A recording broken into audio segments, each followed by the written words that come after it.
Restaurant style pork and shrimp siomai. 1/4 kilo pork, 1/4 kilo shrimp, 1/4 cup carrots, 1/4 cup bawang, 1/4 cup green onions. Chop lang yung paghiwa sa kanila.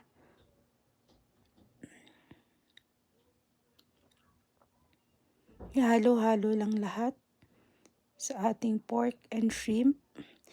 Yung pork and shrimp dapat thawed na siya, dapat hindi siya frozen para madaling ihalo.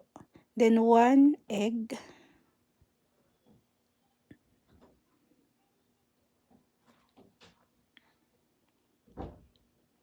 Uh, 1 tablespoon sesame oil.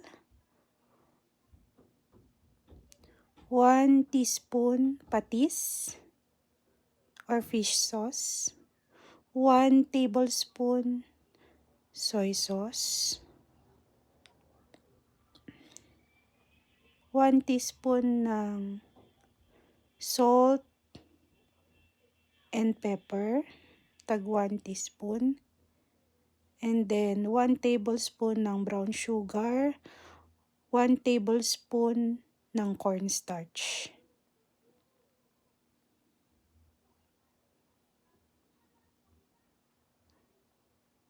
Halu-haluin niyo lang lahat ng ingredients hanggang sa magsama-sama na siya.